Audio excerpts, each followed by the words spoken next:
అయితే నెక్స్ట్ 2004 తర్వాత ఓఆర్ఆర్ వచ్చిన తర్వాత విపరీతంగా మన సిటీ పెరిగింది. హైదరాబాద్కు ఉన్న ఒక అదృష్టం ఏంటంటే ఎక్కడికి వెళ్ళినా ఇల్లు కట్టుకుంటే మనము ల్యాండ్లో మట్టి పోయాల్సిన అవసరం ఉండదు. ఈ ల్యాండ్లో ప్రతి చోట కూడా ఆ లెవెల్ నుంచే ఇల్లు కట్టుకోవచ్చు, అంటే డౌన్ అనేది ఉండదు. కాబట్టి హైదరాబాద్ ఈ విధంగా పెరుగుతుంది. ఇవాళ 158 కిలోమీటర్లు ఓఆర్ఆర్ ఉంటే 258 కిలోమీటర్లు త్రిబుల్-ఆర్ అవుతుంది.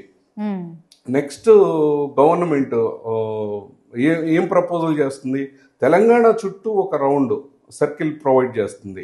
అదే ఆ విధంగా హైదరాబాద్ అనేది ఆ విధంగా మెట్రో కారిడార్ కూడా, మెట్రో ఫెసిలిటీ కూడా ఓఆర్ఆర్ వెంబడి కనిపిస్తుంది. మీకు ఓఆర్ఆర్ లో పెద్ద వెహికల్స్ ఈజీగా వెళ్ళొచ్చు, ఏ కనెక్టివిటీ రోడ్ అయినా వెళ్ళొచ్చు.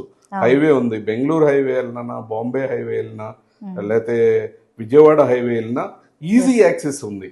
యాక్సెస్ ఉండటం వల్ల సిటీలో కంటే అవుటర్సే ఎక్కువ ఉండి ఇక్కడ సిటీకి వస్తున్నారు.